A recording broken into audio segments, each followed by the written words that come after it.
आप सभी को राम राम। श्रीमद् भगवद गीता के 8वें अध्याय के सार को समझेंगे। इसका नाम है अक्षर ब्रह्म योग। वैसे जो ब्रह्म है वो अक्षर ही है, उसका क्षर कभी नहीं होता।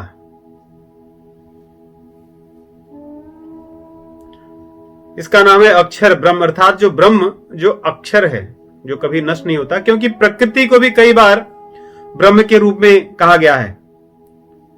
अहम ब्रह्म महद योनि, भगवान कहते हैं ना, अहम ब्रह्म महद योनि, वहां पे प्रकृति के लिए आया है। लेकिन यहां पे जो अक्षर ब्रह्म है वो भगवान के लिए आया है, अर्थात जिसका कभी क्षय नहीं होता, क्षरण नहीं होता, इसलिए अक्षर ब्रह्म कहते हैं। क्योंकि अक्षर की चर्चा है तो भगवान यहाँ पे क्षर से चर्चा आरंभ करते हैं। कहते हैं इस संसार में जो दिखने वाले जीव हैं, जो शरीर धारण किए हैं, ये शरीर छोड़कर ही जाते हैं। यहाँ कोई चीज अक्षर नहीं है। अक्षर यदि कोई है तो ब्रह्म ही है। अक्षर इस संसार में या इस जो कुछ इस संरचना में दिखता है सृष्टि में, तो ब्रह्म के अतिरिक्त तो कुछ नहीं है। इसलिए भगवान कहते हैं जो एक क्षर होने वाली शरीर है, ये शरीर के माध्यम से अक्षर ब्रह्म को पाया जा सकता है। शरीर छूटते समय भी कोई व्यक्ति यदि मुझे स्मरण कर लिया, उसका स्मरण यदि अक्षर में लग गया, ब्रह्म में लग गया, मुझ में लग गया, तो अक्षर को प्राप्त कर लेता है, मुझको प्राप्त कर लेता है। जन्म मरण के चक्कर से वो छूट जाता है। अंत काले च मामेव स्मरन् मुक्त्वा कलेवरम् यः प्रयाति समद्भावम् याति नास्यत्र संशयः। यं यं वापि स्मरन् भावम् त्यजत्यन्ते कलेवरम् तं तमेव इति कौन्तेय सदा तद्भाव भावितः। जिस भाव को धारण करके जीव इस अंत काल में इस शरीर को छोड़ता है, वो उसी को प्राप्त करता है। क्षर को स्मरण करेगा तो क्षर प्राप्त करता है, अक्षर ब्रह्म मुझको स्मरण करेगा तो मुझे प्राप्त करता है। ये भगवान ने नियम रख दिया। अब प्रश्न है कि प्रभु तो फिर कैसे आपको याद रखेंगे? कब मृत्यु आ जाए किसको पता है। बाकी सब चीजें तो आदमी कर सकता है कि यहां क्या होंगी, लेकिन इसी को नहीं कर सकता। फिर भी वो भगवान को नहीं मानता। फिर भी जब थोड़ा बहुत पढ़ लिख लेता है, साइंस उसको आ जाती है, तो उसके मन मस्तिष्क से भगवान हट जाते हैं। क्योंकि साइंस का अर्थ होता है जो चीजों को एक निश्चित पद्धति में सिद्ध करे कि ऐसे ही होता, वही साइंस है। वास्तव में मेडिकल साइंस भी साइंस नहीं होता, नहीं। मेडिकल साइंस को इसलिए मेडिकल साइंस कहा है, वो साइंस थोड़ी है। साइंस तो वो है जो चीजें सदैव वैसी ही हों। एक आपने प्रयोग कर लिया, वो किसी भी चीज में वैसे ही रहेगा, वो साइंस है। मेडिकल साइंस थोड़ी है। साइंस उसमें क्या है, एक ही दवाई 10 लोग खाते हैं, 10 लोगों का अलग अलग परिणाम है। वैसे ही मृत्यु किसको पता है कब आएगी। तो भगवान कह रहे हैं कि कभी भी आ जाए, लेकिन जो मुझे स्मरण करेगा तो मुझको आएगा। तो अर्जुन कहते प्रभु कैसे पता चलेगा कब आएगी? तो बोले वो तो नहीं पता चलेगा, लेकिन तस्मात् सर्वेषु कालेषु माम अनुस्मर युद्धेच। इसलिए मैं कह रहा हूं अर्जुन कि सभी काल में, सर्वत्र, सभी समय में मुझे स्मरण कर और युद्ध कर। ये नहीं कह रहे हैं कि युद्ध करके मुझे स्मरण कर, कहते हैं कि स्मरण करते हुए युद्ध कर। अर्थात संसार के हमारे जितने भी काम हों, भगवान को स्मरण करते हुए ही हो। काम उसके बीच में हो, भगवान का स्मरण चिंतन सदैव हो, तभी ये हो सकता है। ये अंत काल का विषय नहीं है। बुढ़ापे में अचानक एक दिन करेगी चलो अब मैं स्मरण करता हूं, अरे तब तो हमारी बुद्धि नहीं चलती, हमारी मन मस्तिष्क नहीं चलता, स्मृति नहीं होती, न बोल सकते हैं, न सुन सकते हैं, न आंखों से देख सकते हैं, न पहचान सकते हैं किसी को, कुछ नहीं कर सकते। इसलिए अभ्यास की बात करते हैं। इस बात को सदैव याद रखना चाहिए। भगवान अभ्यास की बात करते हैं इस अध्याय में। अभ्यास बहुत आवश्यक है। तस्मात् सर्वेषु कालेषु माम अनुस्मर युद्धेच।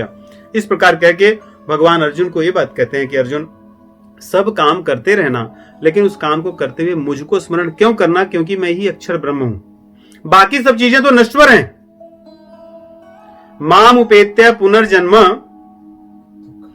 दुःखालयम शाश्वतम नाप्नुवन्ति महात्मान संसिद्धिम परमाम गता।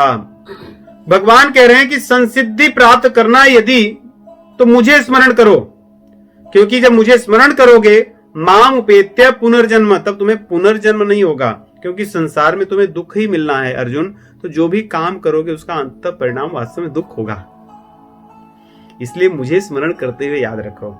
जैसे अगर कोई दवाई बड़ी कड़वी हो तो उसको मधु में मिलाकर हम पी लेते हैं, अच्छा लगता है, खा जाते हैं। वैसे संसार में सब कुछ दुख ही है, तो भगवान का स्मरण करते हुए सब काम करें तो दुख हमें अनुभव नहीं होगा। तो अर्जुन कहते हैं प्रभु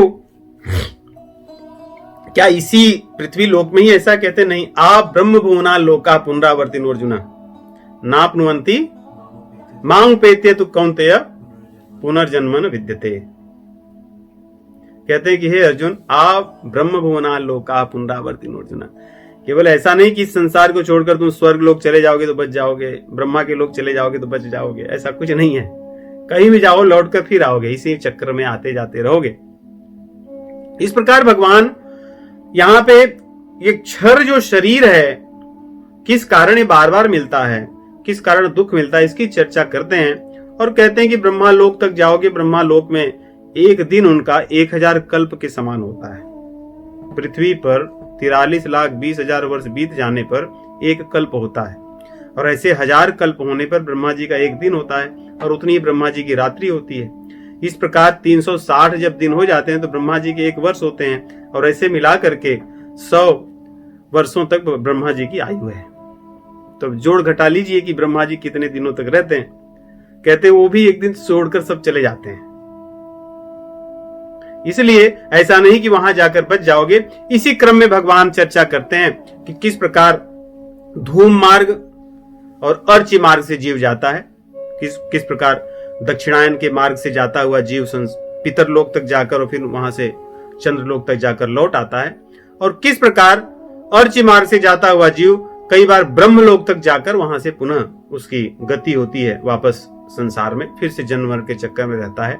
कहने का अर्थ है आप कितना भी ऊंची से ऊंचे स्वर्ग लोक या ब्रह्मलोक तक क्यों न चले जाओ, ये संसार सब पुनरावर्ती है। यहाँ पे आना जाना ये क्रम लगा रहेगा, ये कभी छूटना नहीं है जब तक कि तुम मुझे न स्मरण करोगे। इसलिए भगवान आरंभ में ही कह दिए थे कि मुझे स्मरण करके मेरे यहां चले आओ, इस चक्र में मत पड़े रहो, क्योंकि इससे तुम्हें कुछ मिलेगा नहीं। तो इस प्रकार भगवान कहते हैं, और आगे इसमें